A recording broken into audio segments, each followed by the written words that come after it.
Bonjour à tous, prenons un moment aujourd'hui pour continuer à lire et méditer le volume 10 du Livre du Ciel de Luisa Picaretta. Au nom du Père qui me crée, du Fils qui me sauve et du Saint-Esprit qui me sanctifie. Amen. Jésus, une fois de plus, nous entrons en toi, dans ta divine volonté, nous nous fondons en toi, nous nous identifions à toi.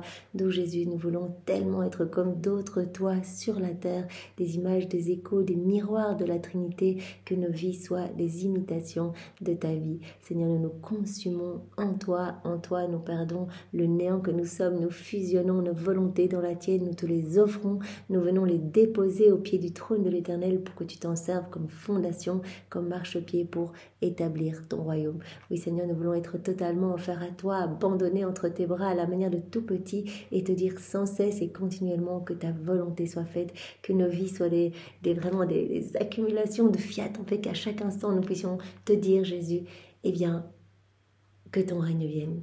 Viens Seigneur et que tes plans d'amour s'accomplissent dans ma vie et dans la vie de tous mes frères et sœurs. Seigneur, nous voulons te serrer contre nos cœurs et te dire d'une seule voix que tu es important pour nous, que tu es notre roi, notre vie, que nous avons besoin de toi. Nous voulons, Seigneur, t'aimer, t'adorer, te louer, te bénir, te glorifier, t'honorer, te remercier, t'embrasser, nous prosterner à tes pieds, te serrer, le tout avec ta volonté à toi, au nom de toutes les générations humaines, en réparation pour tous ceux qui ne t'aiment pas, tous ceux qui ne croient pas en toi, qui n'espèrent pas, qui n'adorent pas, tous ceux qui saccagent tes églises, ceux qui commettent des actes sacrilèges, qui prononcent des paroles blasphématoires, qui rigole de ta maman, qui se moque des choses les plus saintes, tous les péchés des hérétiques, des infidèles, des schismatiques, des sectaires, en réparation pour tous les péchés de ceux qui te tournent le dos, toutes les froideurs, les ingratitudes, les fermetures de cœur. Enfin, il y a tant d'offenses, Seigneur, que nous entendons réparer par l'offrande de nos vies, par l'offrande de tout ce qui constitue notre être. On te donne nos émotions, nos désirs, nos pensées, nos affections, nos misères. Seigneur, on te donne tout. On entend vraiment par nos vies, t'entourer d'un baume d'amour continuellement. Nous voulons nous trouver entre le ciel et la terre et à chaque instant, venir apaiser tes souffrances, te soigner, te consoler, te glorifier. Nous voulons par nos vies, par nos actes, te donner à chaque instant toute la gloire, l'amour, l'honneur que tu aurais dû recevoir des hommes s'ils n'avaient pas quitté ta divine volonté, si tous s'étaient conformés à tes grâces et étaient devenus des saints comme ce plan que tu as pour chacun de nous, Seigneur.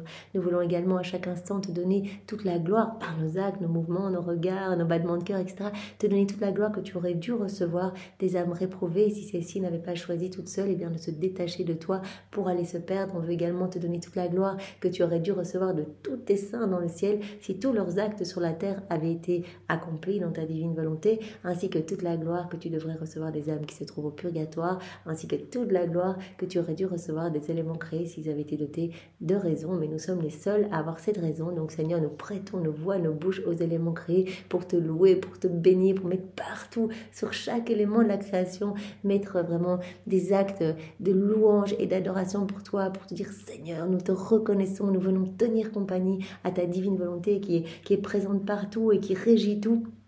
Nous voulons vraiment unir nos actes aux siens pour que nos actes et les siens ne fassent qu'un. Oui Seigneur, nous reconnaissons ta paternité divine et au nom de tous, nous te bénissons, nous te remercions, nous mettons vraiment des je t'aime avec ta volonté partout Seigneur. Et nous faisons de même partout dans l'œuvre de la rédemption. On te poursuit toi et ta maman et on veut vraiment tout inonder, chacun des mystères de vos vies depuis l'instant 1, de la conception de la Vierge Marie dans le sein de Sainte Anne jusqu'à son Assomption, le tout incluant toute ta vie Seigneur.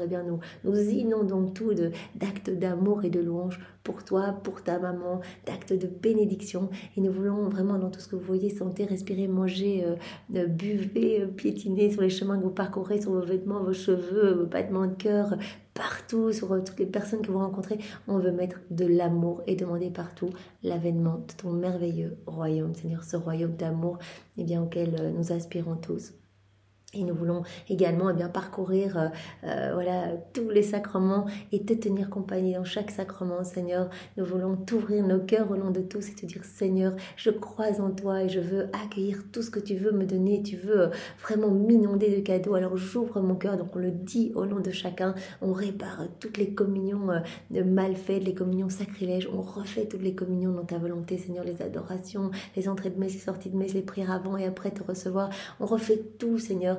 Et on sait très bien, tu nous l'as dit, dans les sacrements, l'Esprit Saint gémit de solitude. Alors nous sommes là pour lui tenir compagnie et pour au nom de tous dire, gloire à toi Seigneur, nous te reconnaissons et nous t'aimons. Voilà. Alors Seigneur, nous te demandons maintenant de disposer nos cœurs et nos intelligences pour que nous puissions accueillir ce que tu veux nous donner aujourd'hui, que nous puissions le comprendre avec ta sagesse et ton intelligence à toi. Nous voulons vraiment qu'il y ait cet échange de cœur. Tu nous as parlé hier à travers Louisa, tu lui as dit, voilà, je veux que désormais tu fasses tout à partir de ce cœur de lumière que je te donne. Et en fait, tu t'adresses à nous, Seigneur. Tu veux vraiment que nous, on te donne notre petit cœur et toi, tu vas nous donner ton magnifique sacré cœur. En fait, voilà, il va y avoir notre cœur qui palpitera à l'unisson avec ton cœur à chaque instant et à chacune de nos palpitations. Eh bien, voilà, il y aura ces hymnes d'amour, de louange et ces cadeaux et ces grâces qui se déverseront dans chaque cœur. Alors vraiment, donne-nous ton cœur, Seigneur. Viens toi-même réceptionner tous ces mots bénis qui sont les tiens en chacun de nous, toutes ces vies divines magnifiques. À travers ces vérités, tu donnes à chacun. Tu donnes, tu plantes dans notre cœur la semence du bien dont tu nous parles à chaque fois. Alors Seigneur, nous sommes là pour accueillir et pour nous laisser façonner, transformer par tes mains divines. Fais-nous grandir à ta ressemblance, fais-nous grandir dans cette sainteté, ta sainteté à toi, celle que tu veux pour chacun de nous, celle que tu veux depuis toute éternité, Seigneur.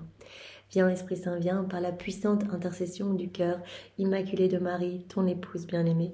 Viens Esprit Saint, viens par la puissante intercession du cœur immaculé de Marie, ton épouse bien-aimée.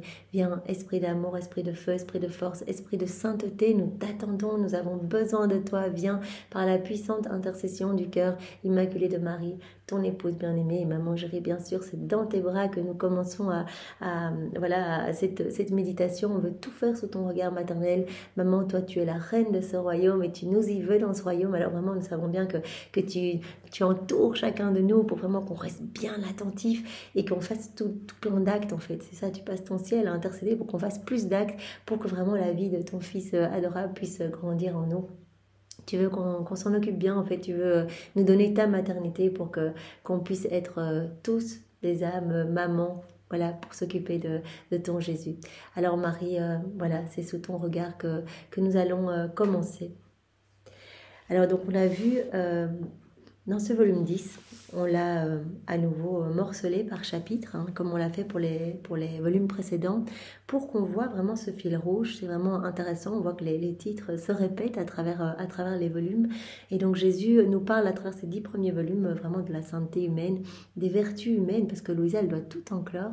Et Jésus veut nous donner les armes pour terrasser nos volontés propres, pour dompter nos volontés rebelles, et pour que nous puissions vraiment nous disposer à vivre dans la divine volonté. Mais ce n'est qu'à partir du tome 11 que vraiment comme les cieux vont s'ouvrir complètement et Jésus va nous parler complètement de la vie dans la divine volonté, même s'il l'a déjà fait hein, dans les volumes précédents. Chaque fois il y avait un chapitre, viens vivre dans ma volonté, mais voilà, il va nous parler en profondeur des effets de la vie dans la divine volonté, vraiment ce prodige des prodiges, c'est le miracle des miracles de vivre dans la divine volonté. Donc c'est pour ça qu'on l'appelle le livre du changement. Voilà, mais donc là nous sommes toujours dans le volume 10 et donc comme chapitre 1 on avait vu je suis l'amour, nourris-moi d'amour, avec toute une série de points où Jésus disait l'amour c'est moi, donc il n'y a rien au-dessus, l'amour il n'est pas sujet à la mort, il est éternel, il ne craint rien, il convertit absolument tout, il transforme tout, donc toutes les vertus humaines et naturelles vont se transformer en vertus divines. Toi-même tu vas être totalement transformé, façonné. On voyait Louisa qui partait, qui explosait, qui éclatait en actes d'amour. Alors Jésus nous a dit, l'amour c'est moi, et l'amour donc il donne vie à tout en fait. S'il n'y a pas d'amour, sans amour en fait tout est mort. Alors c'est comme une peinture, c'est comme un dessin. Alors Jésus se réjouit quand on l'aime et qu'on accueille son amour, qu'il peut épancher son amour. Il ne peut épancher son amour que dans une âme qui l'aime vraiment en fait, parce que sinon il n'y a pas l'espace pour lui pour épancher son amour. Et il dit en fait sur la terre c'est trop bien, ce sont des conquêtes pour moi, tandis que dans le ciel l'amour des saints, des bienheureux, il est tout acquis en fait. Tandis que sur la terre vous avez cette liberté de pouvoir m'aimer au nom, d'accueillir mon amour au nom, et donc c'est une joie énorme pour moi quand une âme m'aime et rentre dans cette réciprocité d'amour avec moi. Alors voilà, ces âmes-là qui m'aiment vraiment, elles jouissent déjà du paradis ici-bas. En fait, je brise les voiles de la foi et mon amour se manifeste complètement. Et je ne peux jamais me laisser vaincre en amour, donc vraiment quand la m'aime, chaque fois je redouble cet amour, même dans le passage qu'on avait vu, Jésus triplait même cet amour. Alors Jésus nous avait dit également que vraiment ces âmes qu'il aimait vraiment lui donnaient un plaisir énorme et formaient dans son cœur des sons festifs, hein, puisqu'on est tous câblés à son cœur quand on répond à son amour, qu'on vit vraiment dans ces échanges d'amour avec lui, dans cette danse d'amour. En fait, cela, il le ressent directement dans son cœur. Il est si heureux en fait qu'il ne peut pas s'empêcher de nous donner toujours plus.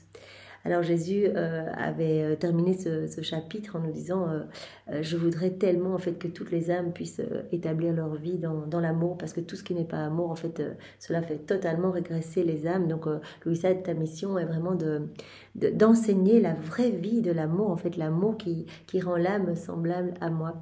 Et les âmes vont devenir si elles-mêmes en fait comme des miroirs. En fait il faut trois choses pour que l'âme me ressemble. Donc c'est l'amour en fait. Je dois trouver en elle de l'amour, de la droiture et de la pureté. Voilà. Et à ce moment-là, elles vont être comme des miroirs pour moi. Parce que c'est moi l'amour, c'est moi la vérité, et c'est moi la pureté. Donc voilà. Et alors un signe que ces âmes m'aiment vraiment et qu'elles sont totalement unies à moi, eh bien c'est que la paix s'établit vraiment en elles, une paix profonde.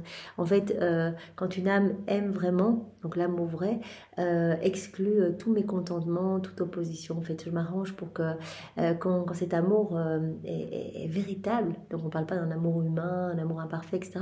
Donc Jésus veut nous donner son amour à lui, c'est lui l'amour agapé, il veut qu'on aime comme lui. Et alors à ce moment-là, on sentira la plénitude en tout, on sentira la paix, on sentira la joie, voilà. Parce que Jésus voilà, permet, quand on aime de manière humaine, eh bien qu'on ressente voilà, du mécontentement, que ça, qu'on sente que c'est pas complet en fait, que voilà, on n'a pas été fait pour ça.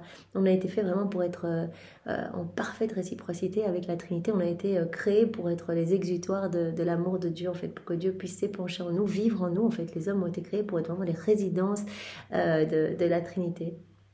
Et puis on avait vu au chapitre 2, on l'avait intitulé Intimité, donc Jésus, Louisa, et donc ça s'adresse à chacun de nous, puisque Louisa est notre chef de file, même si on l'a bien compris, on n'a pas la même mission que Louisa, elle qui a ouvert les portes, quelque part, elle a formé ce royaume avec Jésus, donc au prix de terribles souffrances, elle a dû tout enclore en elle, et elle est la dépositaire de tout ce qui est relatif à la divine volonté. Nous, on n'a qu'à venir donner notre vie, et quelque part, le tour est joué.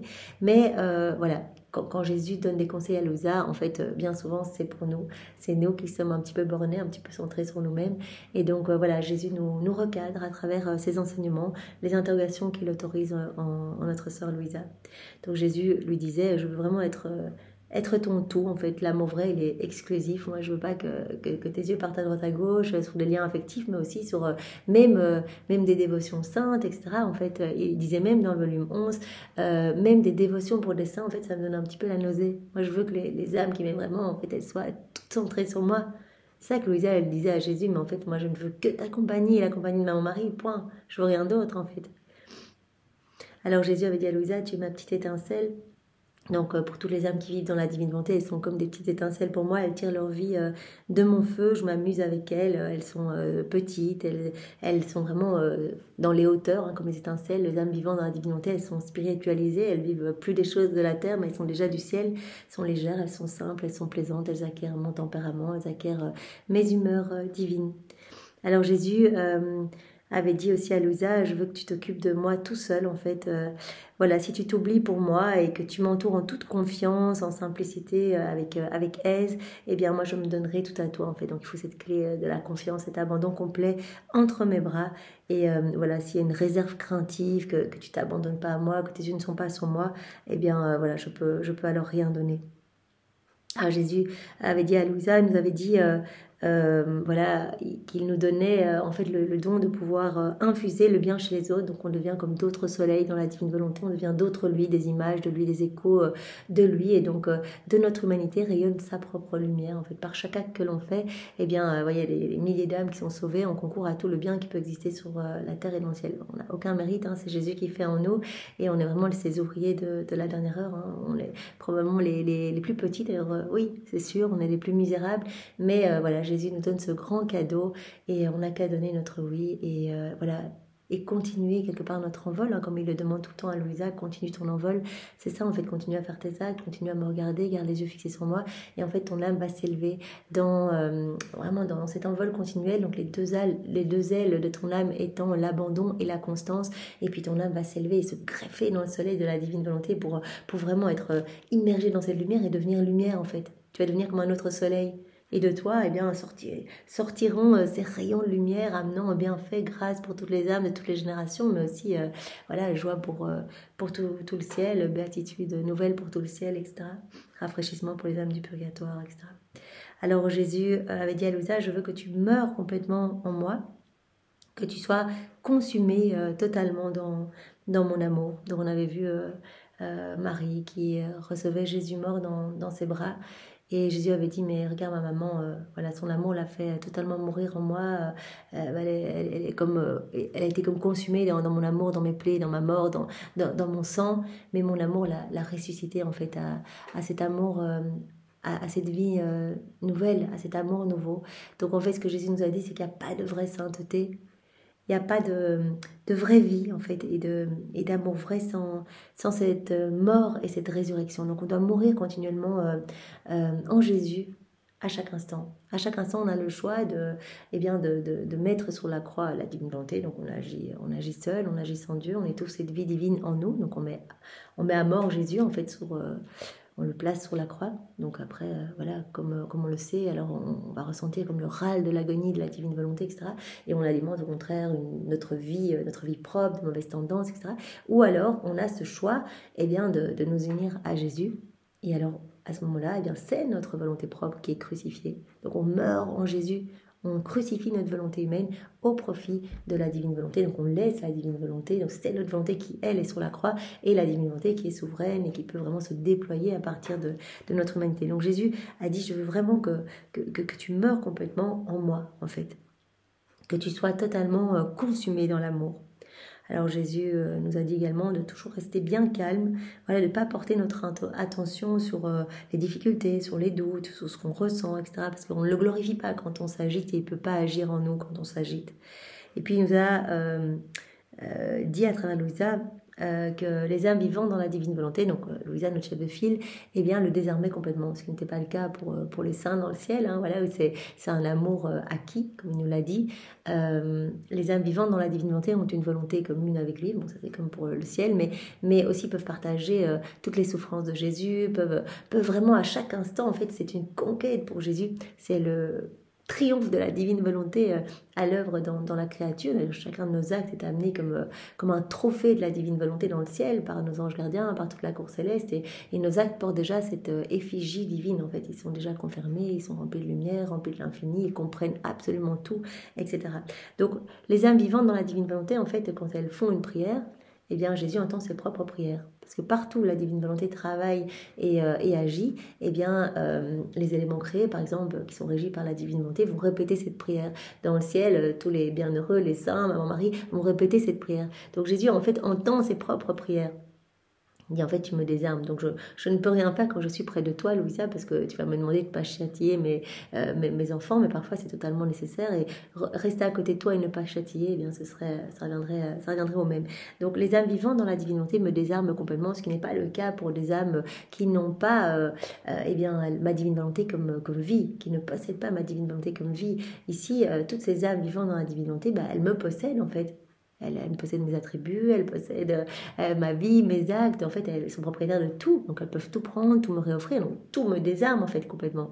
Ce qui n'est pas le cas pour les autres âmes qui ne me possèdent pas, en fait. Elles s'avancent timides vers moi, mais je pourrais très bien rester près de ces âmes et continuer à châtier. Elles ne me désarment pas du tout, en fait, même si je les aime. Voilà. Alors, Jésus... il dit à Louisa, avec toi je peux m'amuser. Donc vous vous rappelez ces échanges de flèches d'amour, hein. Jésus qui envoyait une flèche d'amour dans le cœur de Louisa, et puis Louisa lui renvoyait cette même flèche, parce que dans la divine volonté on n'offre pas quelque chose qui nous appartient, on offre Dieu à Dieu. Et donc on voyait ce petit jeu amoureux là entre Jésus et Louisa, et vraiment pour nous faire comprendre que voilà, en fait on va redonner à Jésus tout ce qu'il nous a donné. Chaque fois, en fait, on peut prendre tout ce qu'on veut dans la divine volonté, on se plonge dans cette mer de lumière, il y a tout, donc on se sert, on peut aller chercher la vie de Marie, ses actes, ses larmes, etc., les actes de sang. On peut se servir de tout, on met nos je t'aime et on offre tout. Ça y est, Jésus reçoit tout comme si c'était à nous. Et on offre tout au nom de tous. Donc voilà, on fait une offrande pour toutes les générations humaines en réparation pour toutes les offenses des hommes, par exemple. Voilà, et on voyait aussi Jésus, ça c'est dans un autre passage, mais qui se nourrissait, voilà, Jésus bébé qui se nourrissait dans le cœur de Louisa, en fait, ouais, qui se nourrissait comme au sein de Louisa.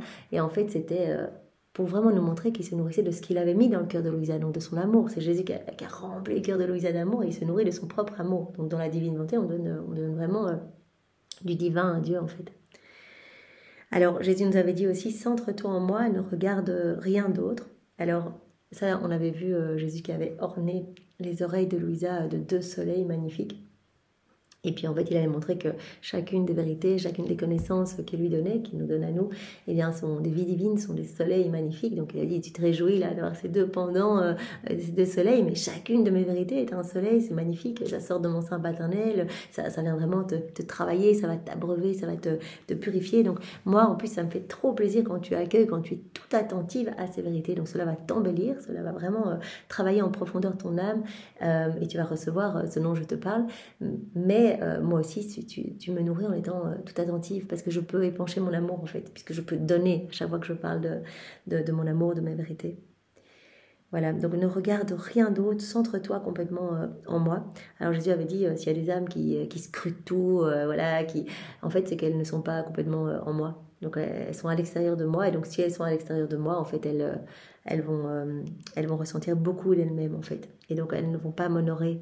Donc l'idée, c'est vraiment de garder nos yeux sur Jésus et de lui faire confiance, de nous abandonner à chaque instant, en fait, de ne pas scruter, même dans les choses saintes. Mais Jésus nous l'a dit, hein, il nous a éduqués à travers ces 10 premiers volumes. Déjà, il nous a dit, mais ne regarde même pas tes péchés du passé, n'analyse pas tout ce que tu as mal fait, etc. C'est le moment présent. Donc, il n'y a pas de passé, il n'y a pas de futur en Dieu. C'est l'éternel présent. Et donc, unis-toi à moi à chaque instant. Et à chaque instant, en fait, tu reçois tous les sacrements, tous les fruits des sacrements, tu es sainte en fait, au moment où tu fais un acte dans la divine volonté, c'est l'union parfaite et la plus totale, tous les saints font la fête dans le ciel, il y a des banquets de mariage qui se dressent partout, etc. Donc tu vas pas, à chaque fois que tu reviens sur toi-même, même en pensant aux choses du passé, etc., eh bien tu tisses ce gros filet de noirceur autour de ton âme, et au plus tu y penses, au plus cela devient épais en fait. Donc Jésus avait dit, au plus tu gardes les yeux sur moi, au plus ça a tissé un filet de joie, d'espérance, de force, de confiance que tu vas tisser autour de ton âme. Alors Jésus nous avait dit, je te donne un cœur de lumière, tu es comme un soleil. Donc voilà, en fait, on devient d'autres soleils, on l'a déjà dit plus haut, Jésus nous donne son cœur à lui. Et il avait même dit dans ce passage, c'est à travers ce soleil en fait que je regarde tes frères et sœurs. Donc c'est à travers la beauté de tous tes actes qui rayonnent, etc. En fait, tu formes comme un filtre. Et c'est en ça qu'on voit qu'on est vraiment, quand on avance dans la divine volonté, Marie fait de nous ses copies. Donc elle devient notre modèle, en fait, elle veut qu'on soit d'autres âmes reines avec elle. C'est que Marie, dans ce livre « Reine du royaume de la divine volonté », eh bien, Jésus nous explique, ou c'est Marie qui explique, que en fait, nous sommes regardés, ou c'était peut-être dans un autre passage, nous sommes regardés à travers la beauté de la Vierge Marie, à travers le filtre de sa douceur, de sa pureté, de sa splendeur, de toute la lumière qui rayonne de son cœur, etc. Nous sommes regardés à travers elle. Et donc, à travers sa beauté, on paraît moins moche, on paraît moins laid, moins sombre. Et bien voilà, comme nous prenons Marie comme modèle, et bien toutes les âmes qui vivent dans la divine volonté deviennent par grâce ce que Jésus est par nature, et donc deviennent un petit peu comme ces boucliers entre le ciel et la terre. Et c'est à travers tous ces soleils, en fait, que la Trinité va regarder l'humanité et que des grâces vont pouvoir être déversées dans tous les cœurs. À chaque acte qu'on fait, les âmes reçoivent toutes quelque chose. Pour autant que les cœurs soient ouverts, eh bien, les grâces vont rentrer ou vont rester, vont glisser sur la paroi hermétique des cœurs trop fermés malheureusement. Alors Jésus avait dit à Louisa, je suis ton débiteur et je te récompenserai pour tout. Vous vous rappelez ces dettes d'amour, hein, quand Jésus ne vient pas et prive Louisa de sa présence ou d'autres âmes, Jésus dit à ce moment-là, je me fais débiteur de dettes d'amour, c'est-à-dire je te dois quelque chose, je te récompenserai pour tous ces soupirs, ces attentes, voilà, ces aspirations. Moi j'ai besoin de ces âmes qui vraiment me désirent, etc. Parce qu'elles m'ont réparé pour toutes celles qui n'ont que faire de moi, qui vraiment ne soupirent pas après moi, qui me tournent le dos, qui viennent jamais me voir à la messe, etc. Et donc toi, tu vas réparer, tu vas me ramener des âmes aussi en m'offrant tes souffrances, des âmes qui empruntaient le chemin de la perdition.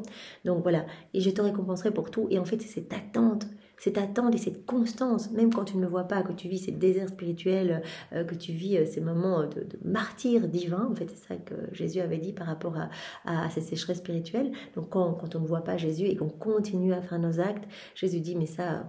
c'est magnifique, c'est comme de l'encens, mais sans fumée. L'encens avec fumée, c'est sympa, les prières pleines de ferveur, etc. Mais ça pique les yeux. Donc quand tu ne me vois pas et que tu continues à faire les choses, alors là, tu contractes vraiment ces dettes d'amour, parce que là, c'est juste magnifique, quoi. Je vois vraiment que tu persévères, etc. Alors que tu ne me vois vraiment pas sensiblement. Donc là, tu me présentes comme les documents sur lesquels j'appose ma signature pour, voilà, pour bien confirmer que j'essaie d'être d'amour envers toi.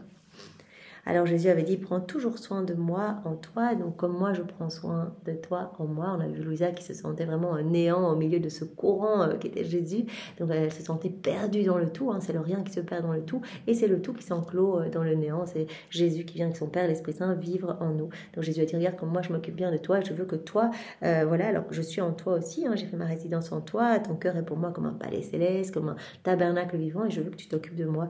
L'amour vraiment désire une égalité d'amour, afin d'avoir vraiment le contentement de faire voilà, plus de grandes surprises d'amour. Donc je veux vraiment que tu rentres dans cette danse d'amour. En fait, occupe-toi de moi comme moi je m'occupe de toi.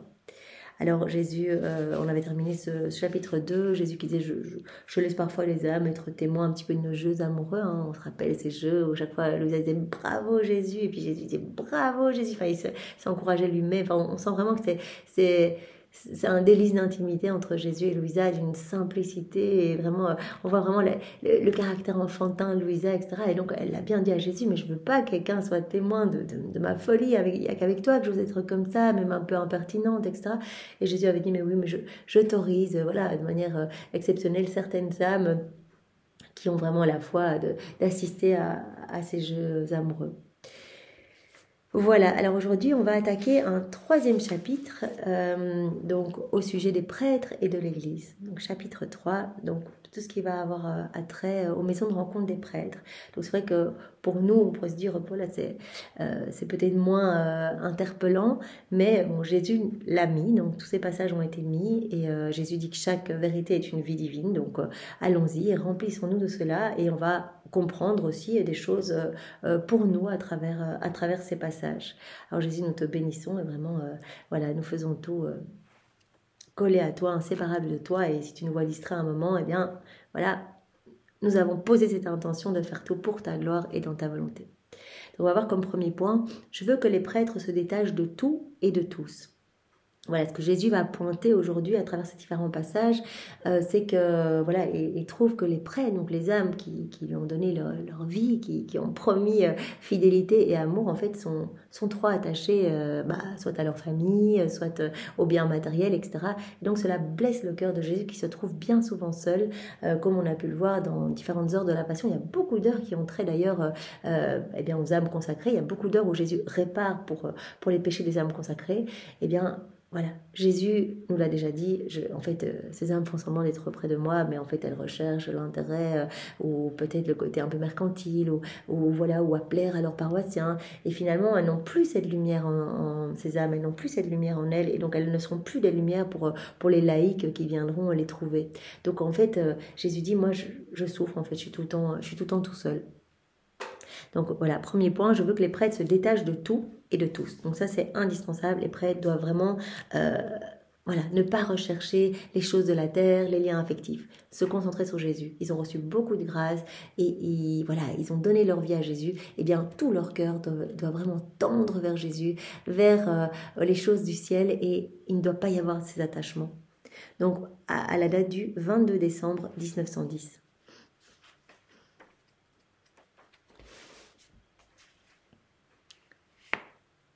En continuant dans mon état habituel, j'ai vu dans mon esprit plusieurs prêtres et le bienheureux Jésus qui disait « Afin de pouvoir accomplir de grandes choses pour Dieu, il est nécessaire de détruire son estime de soi. » L'ego, l'amour-propre, l'estime de soi, ça, il faut le détruire, le pulvériser.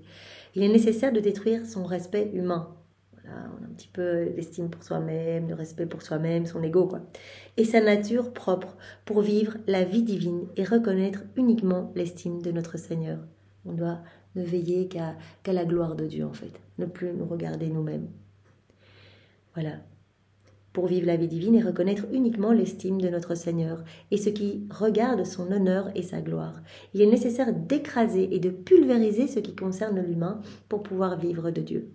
Ça, Jésus est très clair. Écraser et pulvériser ce qui concerne l'humain pour pouvoir vivre de Dieu.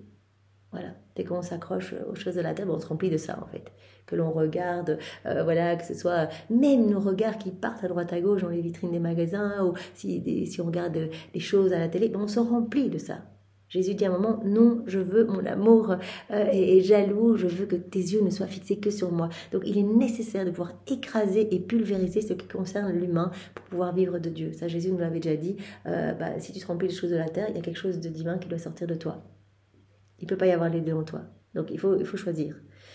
Voilà, donc il faut vraiment qu'on essaye de tout balayer et que tout notre être tende vers l'amour, tende vers Dieu et qu'on se donne complètement en fait. Que nos yeux ne regardent que vers le ciel, que nos bouches ne s'ouvrent que pour la gloire de Dieu, que nos oreilles n'entendent que les inspirations divines, que la voix de Dieu, que la voix de ceux qui crient, qui demandent de l'aide. Jésus a traversé ces personnes.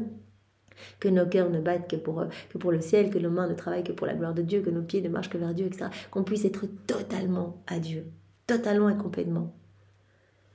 Et donc, si Jésus nous le demande pour nous, il nous demande, et on l'a vu à travers ces différents premiers volumes, eh bien ce détachement, ce dépouillement de tout, a fortiori pour les prêtres, qui ont vraiment se sont engagés et ont donné toute leur vie à Jésus.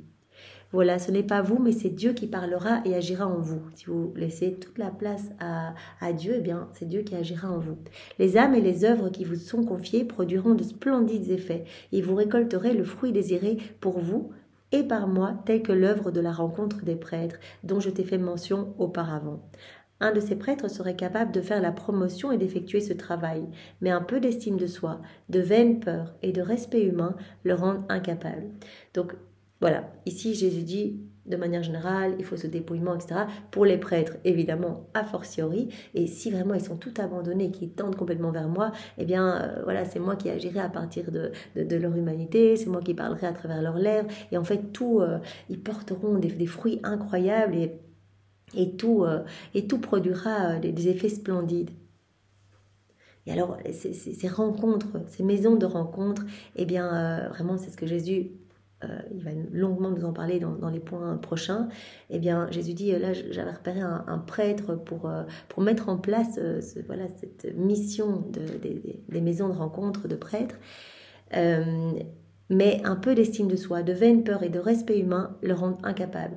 Je vois que je veux monter ce projet, donc ces maisons de prêtres, ces maisons de rencontre de prêtres, mais je vois que ce prêtre que j'ai choisi, voilà, eh bien, il y a trop de respect humain, il se regarde un peu trop lui-même, il y a un peu trop d'estime de soi, et ça le rend incapable. Quand la grâce trouve l'âme entourée de ses bassesses, elle s'envole et ne s'arrête pas. Le prêtre demeure un homme qui fait un travail d'homme, et ses œuvres produisent des effets d'homme. S'il est centré sur lui-même, s'il y a toutes ces bassesses, c'est-à-dire estime de soi, peur, regard des autres, etc., eh bien, voilà, Jésus dit, si la grâce trouve l'âme entourée de ses bassesses, elle ne vient pas alors, elle ne remplit pas l'âme. Le prêtre demeure un homme alors qui fait un travail d'homme et ses œuvres produisent des effets d'homme, mais pas les effets que produisent les œuvres d'un prêtre qui est animé par l'Esprit de Jésus. Donc il dit alors il produira rien de magnifique en fait. Il ne produira pas des œuvres vraiment remplies de lumière et de merveilles pour nous. Ce seront alors juste des œuvres humaines. Donc voilà, ce que Jésus nous a déjà montré à travers ce premier point, c'est « Je veux que les prêtres se détachent de tout et de tous ». Et ici, il y a un deuxième passage qui va dans le même sens et qui soit vraiment décidé en fait, qui soit décidé à la date du 24 décembre 1910, qui soit résolu. Après avoir reçu la Sainte Communion, je priais le bon Jésus pour un prêtre qui voulait savoir si le Seigneur l'appelait à l'état religieux. Le bon Jésus me dit « Ma fille, je l'appelle. C'est lui qui est toujours indécis. Les âmes qui ne sont pas résolues ne sont bonnes à rien. C'est le contraire qui arrive lorsqu'une âme est décidée et résolue. Elle surmonte toutes les difficultés et les fait fondre. » Voilà, en fait, c'est ce que Jésus nous avait déjà dit, même pour nous, si on est déterminé, par exemple, qu'on dit, allez, maintenant, je commence, je veux vivre dans la divinité, c'est parti, le matin, je me réveille, je te donne ma journée, Seigneur, voilà.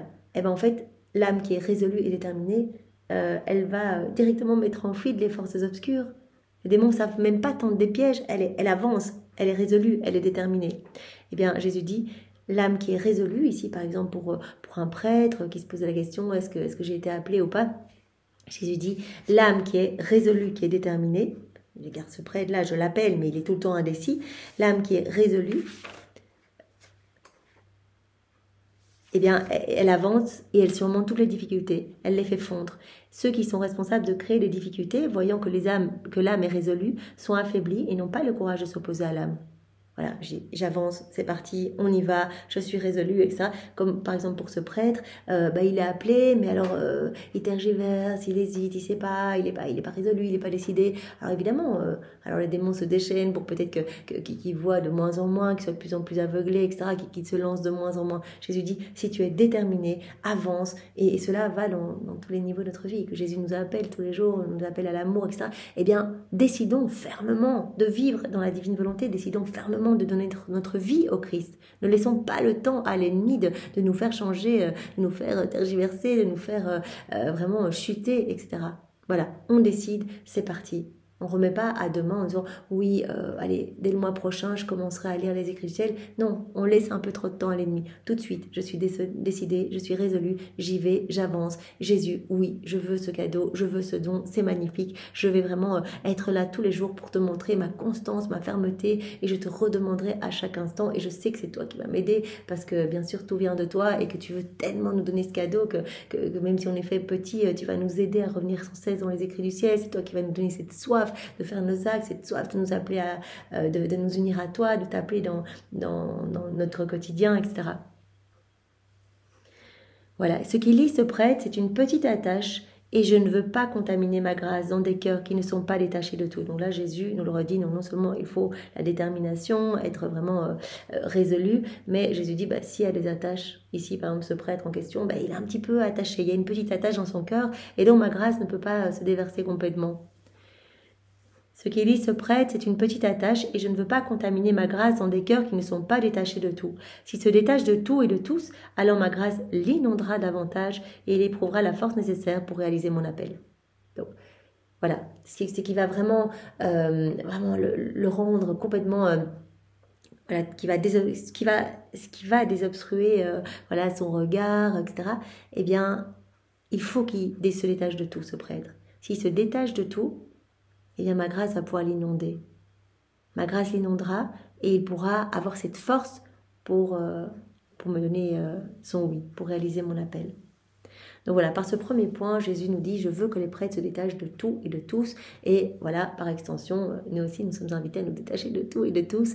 Ça, Jésus nous l'a suffisamment dit. Hein. Si on s'attache, en fait, on le fait passer en dernier. Alors hop, Jésus revit à nouveau ce qu'il a vécu au moment où on a préféré Barabbas à lui. Jésus a dit, mais ça arrive tout le temps, en fait, ça.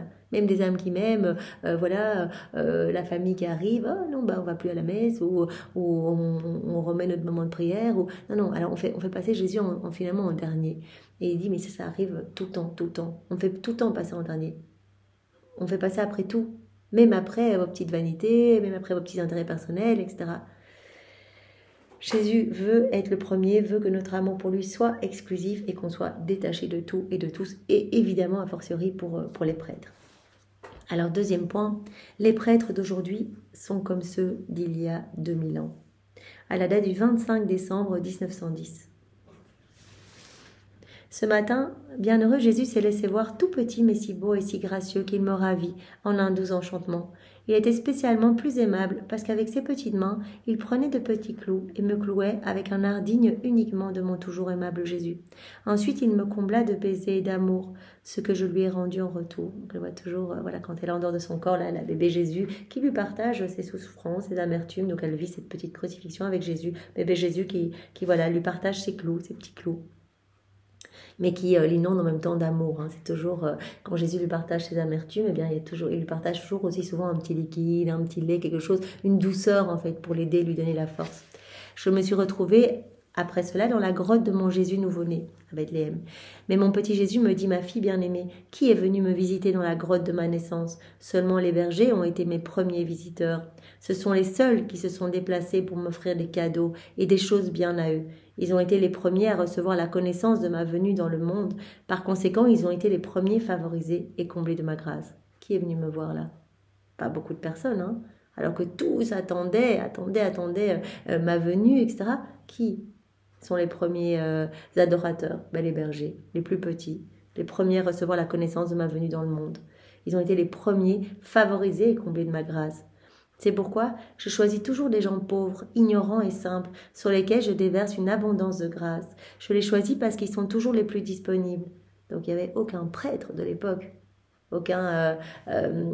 voilà, aucun homme cultivé qui vraiment connaissait la loi, etc.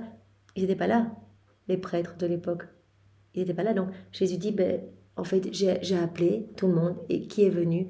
Eh bien, les personnes les plus disponibles, les plus pauvres, les plus petits, les plus ignorants, là, ces bergers. Je les ai choisis parce qu'ils sont toujours les plus disponibles. Ils sont ceux qui m'écoutent et qui croient en moi le plus facilement, sans faire autant de difficultés, sans faire autant de chicanes, comme le font en contraste les gens bien instruits. Voilà, Jésus dit aussi que c'est un frein d'être voilà, trop instruit, trop rempli de nous-mêmes, etc. Parce qu'on va remettre tout en question. Si on est bardé de diplômes, ben, on va lire, on va se dire, mais les gens, on est vraiment trop rempli de tout ça. Et donc, on laisse peu de place finalement à la grâce. Jésus dit, il faut être vide de tout pour que la lumière de ma grâce vous rappelle, comme on l'a vu dans le volume précédent, la lumière de ma grâce veut vous envahir, mais pour ça, il faut qu'il y ait un espace. Donc, il faut vraiment qu'il y ait la bêche de l'humilité, qu'il y ait cet espace vide en vous pour que ma lumière puisse vous remplir. Mais si vous êtes tout gorgé de vous-même, la grâce ne peut pas vous remplir. Et donc, ici, ceux qui ont pu recevoir les premiers adorateurs, ceux qui ont le plus reçu, qui ont été le plus favorisés, le plus comblés de la grâce, ce sont les petits bergers, qui étaient ignorants, qui n'avaient pas grand-chose, et qui en fait ont été le plus dans la confiance, les plus disponibles, ceux qui ont cru complètement, sans faire de difficultés, sans faire de chicanes.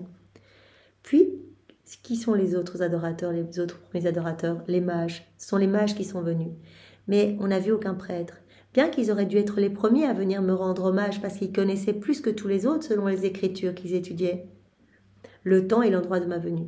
Les prêtres, ils connaissaient parfaitement les Écritures, donc ils connaissaient le temps et le lieu de la venue, l'endroit de la venue de Jésus. Donc ils auraient dû être les plus au taquet pour être là, etc. Et pourtant, aucun prêtre n'est venu. Pourtant, c'était eux qui avaient le plus de connaissances. Il était aussi plus facile pour eux de venir me visiter. Oui, il ne manquait pas de moyens, c'était facile, ils auraient pu se déplacer facilement, en plus ils avaient toutes ces connaissances, ils auraient pu venir, mais ils ne sont pas venus. Pas un seul, pas un ne s'est déplacé. Plutôt, alors qu'ils me montraient du doigt aux mages, eux, les prêtres, n'ont pas bougé. Ils ont dû dire, oui, c'est par là, voilà, ils ont montré plus ou moins le chemin aux mages, mais pas un ne s'est déplacé. C'est incroyable quand même. Ils ne se sont pas donné la peine de faire un pas pour rechercher la trace de ma venue. Ce fut au moment de ma naissance une douleur très amère pour moi. Ces prêtres étaient tellement attachés aux richesses, aux intérêts, à la famille et aux choses extérieures que leurs yeux étaient aveuglés comme par un éclat de lumière. Donc c'était dans cet aveuglement complet, ils devaient être embourbés dans leurs occupations familiales, leurs richesses, leurs intérêts personnels, etc. Donc ils ont été totalement aveuglés. Aveuglés comme par un éclat de lumière. Ces attaches ont endurci leur cœur et rendu leur esprit lourd face aux connaissances des choses sacro-saintes, des plus sûres vérités. Pourtant, ils avaient cette connaissance des Écritures, alors qu'ils montraient du doigt aux mages, où est-ce qu'ils devaient se diriger, etc. Mais eux-mêmes ne sont pas venus. Ils étaient embourbés dans les choses de la terre, embourbés dans leurs richesses, dans leurs intérêts personnels, dans leur famille, etc. Et cela les a alourdis complètement. Cela a rendu leur esprit lourd face aux connaissances des choses sacro-saintes. Ils étaient tellement enfoncés dans les choses viles de ce monde qu'ils n'auraient jamais cru qu'un Dieu pouvait venir sur la terre dans une telle pauvreté et dans une si grande humiliation. Ils étaient tellement embourbés dans la richesse et dans les choses du monde, ils se sont dit mais non, c'est pas possible que Dieu vienne dans une telle pauvreté, dans une si grande humiliation. Il en a été ainsi non seulement au moment de ma naissance, mais tout au long de ma vie, tout au cours de ma vie. Quand je faisais des miracles, aucun prêtre ne m'a suivi. Plutôt, ils ont comploté ma mort et m'ont tué sur la croix.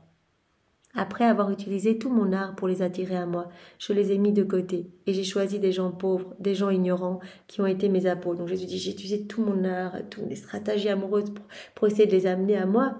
Mais aucun, même durant toute ma vie, je faisais des miracles, aucun ne m'a suivi. Pire, ils ont comploté ma mort et m'ont mis à mort.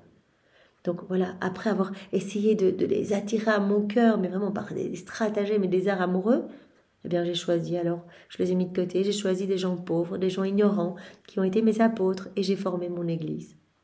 Je les ai isolés de leur famille. Je les ai libérés de tout attachement aux richesses. Je les ai remplis des trésors de ma grâce. Et je les ai rendus capables de gouverner mon Église et les âmes. Je dis, ben voilà, comme les prêtres n'ont pas été là depuis ma naissance et tout au long de ma vie, non. Eh bien, j'ai choisi des personnes pauvres, des personnes ignorantes, voilà, de faible éducation, etc. Et j'ai formé à partir de ces personnes, voilà, mes apôtres et mon Église. Je les ai isolés de leur famille, je les ai libérés de tout attachement et richesse pour nous montrer le chemin. Je les ai remplis alors des trésors de ma grâce et je les ai rendus capables de gouverner mon Église et les âmes. Il faut que tu saches que cette douleur existe encore pour moi aujourd'hui, parce que les prêtres de ce temps-ci, maintenant, se sont unis aux prêtres de ce temps-là. Il dit, tout ce que j'ai vécu durant ma vie, là, depuis ma naissance, où aucun prêtre n'est venu se prosterner, me reconnaître, etc. Et puis tout au long de ma vie, jamais j'ai eu cette reconnaissance des prêtres, ils ont été jusqu'à me tuer. Eh bien, cette souffrance, je la vis encore aujourd'hui. Ces attachements aux richesses, aux intérêts, à leur famille, etc. Eh bien, c'est encore le cas aujourd'hui. Cette douleur existe encore pour moi aujourd'hui, parce que les prêtres de ce temps-ci se sont unis aux prêtres de ce temps-là. Ils sont attachés aujourd'hui aux familles, aux intérêts, aux choses extérieures, et ils portent peu ou aucune attention aux choses intérieures. Plutôt certains se sont tellement dégradés qu'ils font comprendre aux laïcs qu'ils ne sont pas contents de leur état de vie, abaissant leur dignité au niveau le plus bas et même sous le niveau des laïcs. Trop attachés aux choses du monde. C'est pour ça que le premier titre c'était « Je veux que mes prêtres se détachent de tout et de tous ». C'est pour cela que Jésus va nous parler maintenant longuement de ces maisons de rencontre des prêtres, vraiment, où les prêtres vont vraiment devoir tout lâcher et vivre ensemble. C'est ce que Jésus propose pour sauver l'Église, pour relever l'Église, pour rebâtir l'Église. Donc voilà, avec le point 3, je souhaite qu'il y ait des maisons de rencontre de prêtres. Donc on va vraiment rentrer maintenant dans le vif du sujet. Alors point A, ces maisons seront le moyen de relever mon Église, de la rendre plus belle, plus majestueuse. À la date du 25 décembre 1910.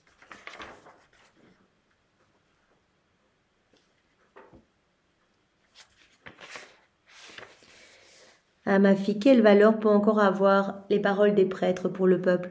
Plutôt à cause des prêtres, la foi des gens se détériore et ils tombent dans l'abîme des pires maux. Les gens avancent avec incertitude et dans les ténèbres parce qu'ils ne voient plus la lumière chez les prêtres. Les prêtres sont tellement attachés, embourbés dans les richesses du monde, attachés à leur famille. Vraiment, Jésus nous avait parlé dans tous les autres passages, dans les autres volumes, mais même du côté un peu mercantile, les prêtres qui font les messes parce que ça va leur rapporter autant, qui calculent comme ça, sinon ils ne disent pas de messe. Bien sûr, il y a d'excellents prêtres, des magnifiques prêtres, de saints prêtres, mais Jésus parle de ces prêtres-là qui l'offensent, ceux qui forment comme des membres gangrénés de son corps. Vous vous rappelez cette image que Jésus avait montrée avec toute une partie de son corps, mais putréfiée, qui, à la place de parfumer son visage, lui étant la tête de ce corps, eh bien, ses membres vraiment venaient lui faire du mal, en fait, et se détachaient même à moitié. Il dit, et là-dedans, il y a même des membres de mon Église. Voilà, donc ne sont plus des lumières, parce qu'ils sont trop attachés au monde, donc ils sont ténèbres. Chaque fois qu'on s'attache aux choses du monde ou à soi-même, en se regardant, on tisse ce filet épais autour de notre cœur et on s'enténèbre en fait. On voit de moins en moins clair, on est de plus en plus aveugle. Et donc Jésus dit, il n'y a plus de lumière en eux, ils sont de plus en plus aveugles, et donc ils n'arrivent plus à être des lumières pour les laïcs autour d'eux. Les gens avancent avec incertitude et dans les ténèbres parce qu'ils ne voient plus de lumière chez les prêtres. C'est pourquoi les maisons de rencontre des prêtres sont nécessaires, afin que les prêtres, libérés des ténèbres dont ils sont envahis, détachés des familles, des intérêts et des préoccupations pour les choses extérieures, puissent manifester la lumière des vraies vertus et que les gens puissent se rendre compte de leurs fautes à partir des erreurs dans lesquelles ils sont tombés. Voilà, que ces prêtres deviennent des lumières, détachés de tout, que la lumière puisse rejaillir d'eux. Et qu'ils puissent manifester la lumière des vraies vertus, et que les laïcs, les paroissiens puissent se rendre compte de leur erreur, puissent vraiment au contact de ces prêtres remplis de lumière, puissent avancer, puissent retrouver le chemin en fait. Ces rencontres sont tellement nécessaires qu'à chaque fois que l'Église arrive à un point creux, presque toujours ces rencontres ont été les moyens pour relever l'Église et la rendre plus belle et plus majestueuse. Donc vraiment, ces rencontres sont indispensables et à chaque fois que l'Église a connu un point creux, etc., eh bien, ces rencontres ont toujours été un moyen pour relever l'Église, pour la rendre plus majestueuse et plus belle. En entendant cela, j'ai dit, mon très haut et unique bien, ma douce vie, je sympathise à ta douleur, et je voudrais l'adoucir avec mon amour, mais tu sais très bien qui je suis, combien je suis pauvre, ignorante et maligne, et je suis également extrêmement prise par la passion de mon effacement. Moi, je n'aime pas me faire connaître. Pourquoi tu me demandes à moi cette mission si importante pour ton Église de parler, de monter ces maisons de rencontres de prêtres? J'aimerais cela si je pouvais tellement me cacher en toi que plus personne ne pourrait croire que J'aimerais cela si je pouvais tellement me cacher en toi que plus personne ne pourrait croire que j'existe encore. À la place, tu veux que je parle de ces choses qui blessent tellement ton cœur bien-aimé, des choses qu'il est si nécessaire que ton Église connaisse. Mon Jésus, parle-moi d'amour, va plutôt vers de bonnes et saintes âmes pour leur parler de ces choses qui sont si utiles pour ton Église. Mais va trouver des évêques, va trouver des personnes plus saintes et dis-moi, je veux juste parler d'amour avec toi, je suis ignorant, je suis là, j'aime l'effacement, je n'aime pas être mise comme ça en avant, en lumière. Et tu me fais parler de ces choses, tu me missionnes pour aller parler justement à des prêtres de ce que tu souhaites pour l'Église. Voilà, tu veux que je parle de ce qui est nécessaire que ton Église connaisse. Mais va plutôt vers de bonnes et saintes âmes pour leur parler de ces choses qui sont si utiles pour ton Église. Mon bon Jésus continua de dire, ma fille, moi aussi j'aimerais l'effacement. Moi aussi j'aimais l'effacement. Mais chaque chose a son temps. Quand ce fut nécessaire pour l'honneur et la gloire du Père et pour le bien des âmes, je me suis révélée et j'ai vécu ma vie publique. Moi aussi, j'aimais l'effacement, mais à un moment, quand il l'a fallu pour la gloire de mon Père, quand cela fut nécessaire pour l'honneur et la gloire de mon Père et pour le bien des âmes, alors j'ai vécu ma vie publique, je me suis révélée. C'est ainsi que je fais avec les âmes. Parfois, je les garde cachées, d'autres fois, je les manifeste. Tu dois être indifférente à tout, voulant uniquement ce que je veux. Peu importe, en fait. Qu'on vive les choses juste à deux, ces petits jeux amoureux, ou alors que voilà, je veux que tu serves de porte-parole pour moi, que tu ailles trouver les prêtres, etc., enfin, que tu en parles à ton confesseur, etc. Peu importe, tu dois être indifférente à tout, voulant uniquement ce que je veux.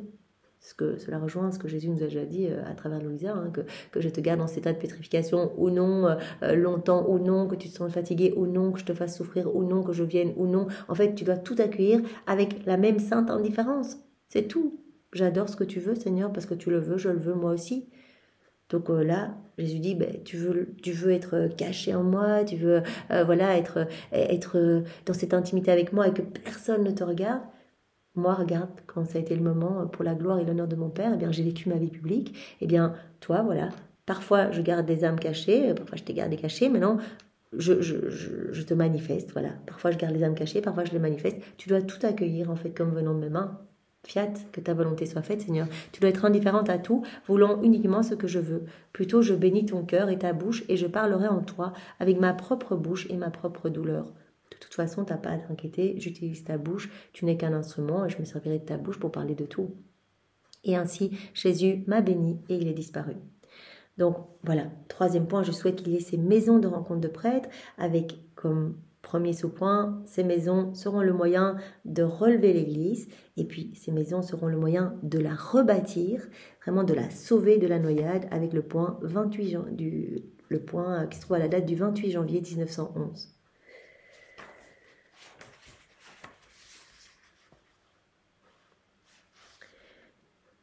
Je voyais des prêtres. Jésus continua de me dire, « Ma fille, en ces temps-ci, l'Église est en train d'agoniser, mais elle ne mourra pas, au contraire, elle va ressusciter encore plus belle. Les bons prêtres luttent pour une vie plus dépouillée, plus sacrificielle et plus pure. Les mauvais prêtres luttent pour une vie plus remplie d'intérêts personnels, plus confortable, plus sensuelle et toute mondaine. » Les bons prêtres qui se dépouillent de tout, qui sont tout centrés sur moi, et les moins bons prêtres qui, eux, recherchent plus des intérêts personnels, une vie plus sensuelle, mondaine, etc. Je m'adresse ici aux quelques bons prêtres, même s'il n'y en a qu'un par village. À ceux-ci, je parle et je commande. Je supplie et j'implore qu'ils fassent ces maisons de rencontre. Voilà, je veux que ça passe. Et je veux que, voilà, à travers ton confesseur, eh bien, ce message passe à tous les bons prêtres, à tous ceux qui veulent vivre saintement et dépouillés de tout, même s'il n'y en a qu'un par village. Je veux que ce message passe. Je veux qu'ils fassent ces maisons de rencontre, sauvant pour moi ces prêtres qui viendront à ces refuges, les rendant entièrement libres de quelques attaches familiales que ce soit et libres des intérêts. Ces maisons de rencontre. Bon, en fait, permettre aux prêtres vraiment de de vivre ensemble, en fait, détachés de leur famille, détachés de tout intérêt personnel. À partir de ces quelques bons prêtres, je bâtirai mon Église, la sauvant de son agonie. Ceux-ci sont mon soutien, mes colonnes et la continuation de la vie de l'Église. Donc, comme Jésus nous l'avait dit comme premier sous-point, donc, ces maisons seront le moyen de relever l'Église, de la rendre plus belle, plus majestueuse. Ici, il nous dit dans le même sens, ces maisons vont servir à rebâtir mon Église, à la sauver en fait de cette agonie, de la sauver de son agonie. Et ces bons prêtres sont vraiment mon soutien, mes colonnes et la continuation de la vie de l'Église. Tous ceux qui vont accepter vraiment ce dépouillement total, qui vont vouloir vivre cette vie sacrificielle en fait, toute d'amour pour moi.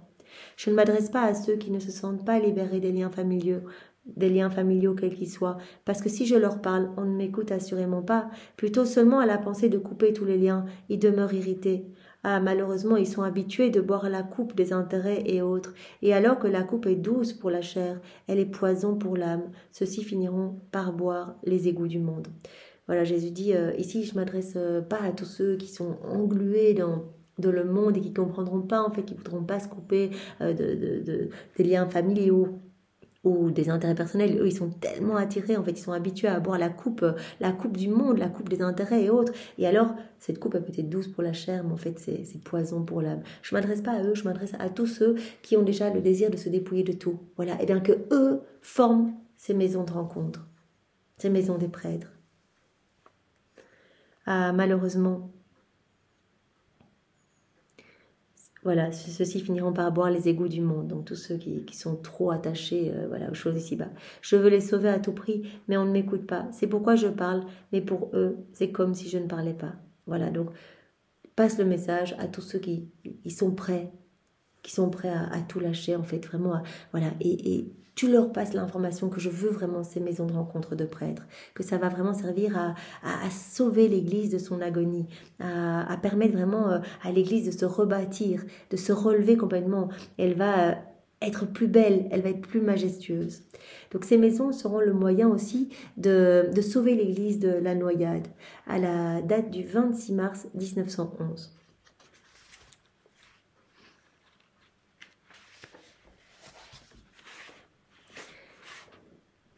Ce matin, me trouvant hors de moi-même, j'ai vu la céleste maman avec l'enfant dans ses bras. Avec sa petite main d'enfant divin, il m'appela et je m'envolai pour me placer à genoux devant la Reine-Mère. Jésus me dit, ma fille, aujourd'hui, je veux que tu parles avec notre maman. J'ai dit, dis-moi, céleste maman, est-ce qu'il y a quelque chose en moi qui déplaise à Jésus? Elle me dit, ma très chère fille, sois tranquille. Pour le moment, je ne vois rien en toi qui déplaise à mon fils. Si jamais il t'arrivait de tomber dans quelque chose qui puisse lui déplaire, je t'avertirai immédiatement. Aie confiance en ta maman et ne crains pas. Donc elle dit, est-ce qu'il y a quelque chose dans mon cœur? Et cela nous rappelle le passage qu'on avait vu il y a quelques jours. Elle avait demandé cela à Jésus aussi, et Jésus avait secoué son âme dans tous les sens. Il avait trouvé juste un petit grain de sable en disant, mais ça c'est parce que tu attendais d'avoir une réponse de ton confesseur pour connaître ma volonté. Donc c'était cette petite attache là, tu attendais, tu aspirais de trouver une solution via ton confesseur. Et moi, je te veux complètement à moi, je te veux tout regard sur moi, je te veux dans cet amour vrai, mais juste pour moi. C'était juste ça, ce petit grain de sable qui restait dans son cœur. Donc là, elle redemande à Marie. Marie dit, non, je te préviendrai s'il y avait quelque chose qui déplaisait à Jésus dans ton cœur. Aie confiance en ta maman et ne crains rien. Puisque la céleste reine m'a rassurée de ceci, j'ai ressenti comme une nouvelle vie infusée en moi, et j'ai ajouté, ma douce maman, dans quel temps malheureux nous sommes? Dis-moi, est-ce réellement vrai que Jésus veut les rencontres des prêtres? Elle répondit, absolument. Il le veut parce que les vagues sont sur le point de s'élever trop hautes, et ces rencontres seront les ancres, les lampes et l'aviron avec lesquels l'Église se sauvera de la noyade pendant la tempête. Donc ces rencontres, ces maisons de rencontres de prêtres, Jésus les veut absolument parce que ces rencontres en fait seront comme des ancres. Donc ça va être comme des ancres, des lampes avec lesquelles l'Église se sauvera de la noyade pendant la tempête. Voilà, pendant la tempête, ça va vraiment être ces points de stabilité, ces maisons des prêtres, ces maisons de rencontre de prêtres. Alors qu'il semblera que la tempête a tout englouti, après la tempête, on verra que les ancres, les lampes et l'aviron sont demeurés. C'est vraiment, ces maisons seront la stabilité de l'Église, même s'il y a une énorme tempête. Ces rencontres seront les ancres, des avirons, des lampes avec lesquelles l'Église se sauvera de la noyade pendant la tempête. Après la tempête, on verra que les ancres, les lampes et l'aviron sont demeurés, c'est-à-dire les choses les plus stables pour la continuité de la vie de l'Église. Oh, combien les prêtres sont vils, lâches et endurcis de cœur. Presque personne ne bouge. Mais ces temps sont les temps pour se mettre à l'œuvre. Les ennemis ne se reposent pas, et eux, les prêtres, ils sont paresseux, et ce sera pire pour eux. C'est ce que maman dit, maman Marie, elle dit à Louisa, mais il faut qu'ils bougent, et ces maisons de rencontre, c'est indispensable, et Jésus les veut, parce que Louisa, elle demande bien à Marie, mais c'est sûr que Jésus veut ça. Elle dit absolument, il le veut, parce que les vagues sont sur le point de s'élever, donc il va y avoir des tempêtes, un peu des tribulations, etc. L'église va être secouée, et ces maisons de rencontre vont être vraiment la stabilité, vont être comme des ancres, vont être comme des lampes avec lesquelles l'Église va se sauver de la noyade pendant la tempête. Voilà, bien on va en rester là pour aujourd'hui. Il y a encore quelques points encore relatifs à ces maisons de rencontre, mais c'est vraiment c'est intéressant, hein, je trouve c'est vraiment intéressant. Donc ce qu'on a vu aujourd'hui, c'est Jésus qui a demandé et qui nous a demandé à nous aussi, eh bien ce détachement complet hein, de tout et de tous, vraiment de pouvoir être tout à lui. Donc a fortiori, il le demande d'autant plus aux âmes qui lui sont totalement consacrées, aux prêtres. Alors il a dit, je veux aussi que les âmes soient vraiment déterminées et résolues. En fait, ça va aussi pour nous. Si un jour on dit oui, le lendemain on dit non, aujourd'hui je vais faire des actes, je vais lire les écrits du ciel, ou je vais écouter une conférence, ou voilà, et puis après je fais plus rien du tout. Non, il faut cette stabilité, cette constance, cette fermeté à désirer quelque chose. Donc il faut vraiment que les prêtres, ça, vraiment Jésus s'adressait à nous, mais également aux prêtres, que les prêtres soient résolus à faire les choses. Parfois, voilà, ils sont pas très résolus, il y a des attachements, ils ont pas envie de lâcher les choses, et donc finalement ils passent à côté de leur mission. Ou ici c'est un prêtre qui était appelé et il y avait encore des attachements personnels en fait qui empêchaient la grâce de pouvoir se déverser dans son cœur.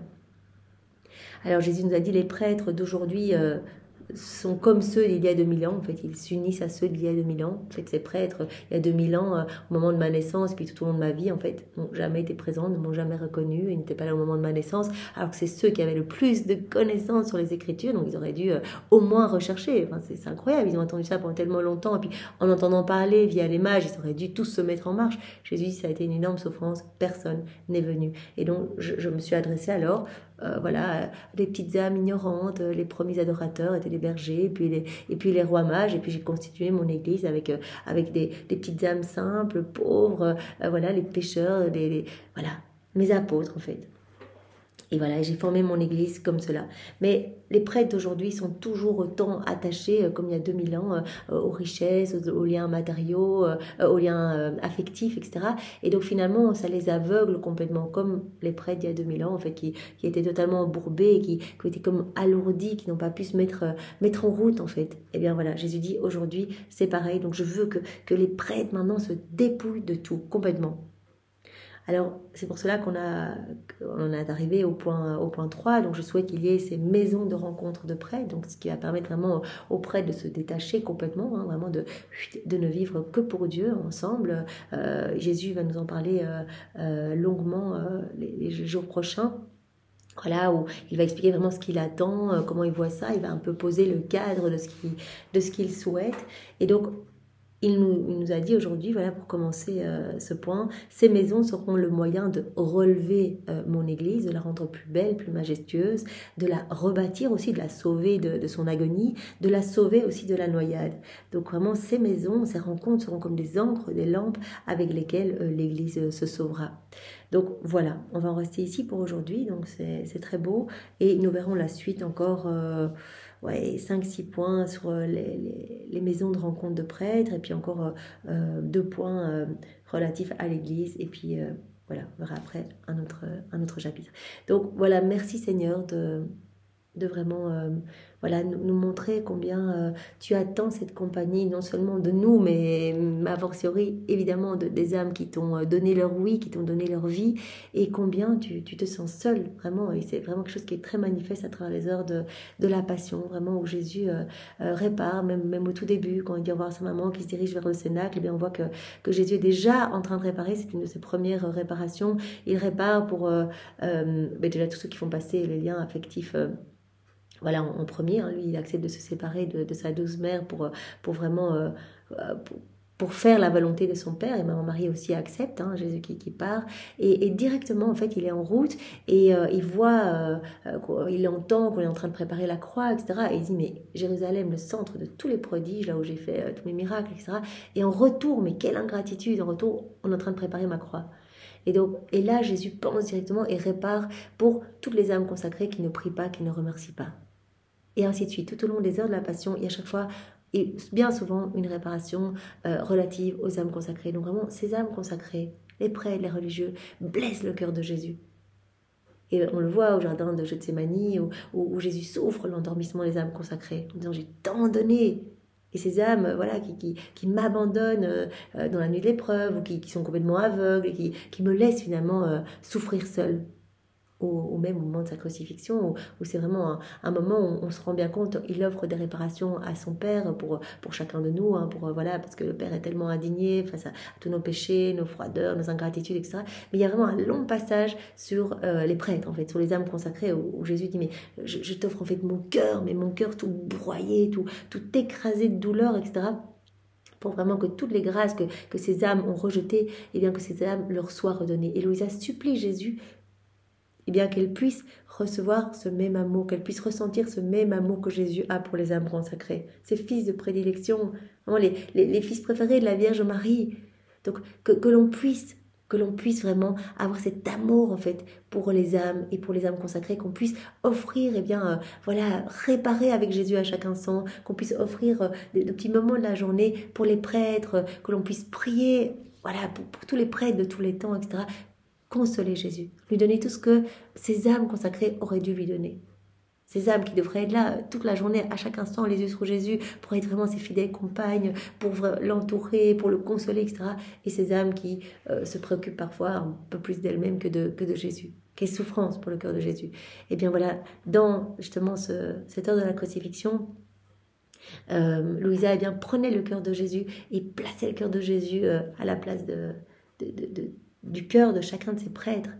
Voilà, pour qu'il puisse vraiment sentir cette brûlure d'amour. Ou bien Louisa, souvent dans cette heure, elle s'identifie à Jésus, donc vraiment elle prend tous les plaies de Jésus, vraiment son visage boursouflé par les coups, par les crachats, etc., ses yeux pleins de larmes, et elle se présente comme ça, à la porte des cœurs, en disant, mais voilà, je t'aime en fait, pour que les âmes aient pitié en fait de leur pauvre cœur, de leur pauvre amour et compassion de Jésus, et puissent revenir à Jésus et s'y unir à jamais. Eh bien, puissions-nous vraiment, Seigneur, avoir ce même amour pour les âmes, et puissions-nous t'offrir nos actes, etc., en réparation pour toutes les offenses qui te sont faites, et particulièrement les âmes consacrées. Sois béni Jésus, et pour te remercier, nous t'offrons tes propres remerciements, ceux de Maman Marie. Nous t'offrons tes bénédictions, nous t'offrons ton amour manifesté partout dans la création, dans l'œuvre de la rédemption, partout dans les sacrements. Nous t'offrons l'amour de ton Père, l'amour de l'Esprit Saint, l'amour trinitaire. Nous t'offrons tous les actes accomplis dans la divine volonté, par Adam dans son état d'innocence, par Maman Marie, par Louisa, par les âmes à la suite de Louisa. Nous t'offrons tous les actes d'amour de tous les saints, de tous les temps, les prières, les jeûnes, les martyrs, les mortifications, enfin tout. On fait en fait tout nôtre. On ajoute le je t'aime et on te redonne tout continuellement, Seigneur. On t'aime avec l'amour du Père, on t'aime avec toute la création, on t'aime avec l'amour de Louisa, on t'aime avec ton amour, voilà. Et on le fait continuellement, Seigneur, et on t'offre tous les cadeaux cachés partout, tes divins attributs, on te les donne, Seigneur, à chaque instant, pour compenser pour tous ceux qui ne t'aiment pas, ne te louent pas, ne te bénissent pas, pour réparer, pour toutes tes âmes consacrées qui te tournent le dos et qui vraiment avancent juste avec des voilà, et aiguillonné et guidé par l'intérêt personnel, et cela te blesse tant. Cela te blesse tant, tu vas nous le dire dans les prochains jours. Voilà, les intérêts sont comme des mythes, comme un verre à bois. En fait, l'âme devient complètement pourrie et est bonne alors à mettre au feu. En fait, ça aveugle complètement l'âme et ça l'éloigne de moi. Ça l'alourdit en fait, ça l'attache aux choses de la terre et donc elle ne peut pas s'élever. Et on a bien vu que quand on était rempli de nous-mêmes, de nos intérêts personnels, de notre considération, etc., eh bien, la grâce ne peut pas venir en nous. La grâce ne peut pas se déverser en nous. Ça, Jésus nous l'a dit au début. Et bien voilà, Seigneur, nous te bénissons éternellement et utilise-nous vraiment comme de bons instruments pour continuellement te donner les actes opposés à ces offenses qui te blessent. Sois béni, Seigneur. Au nom du Père et du Fils et du Saint-Esprit. Amen. Soyez tous bénis. Au revoir.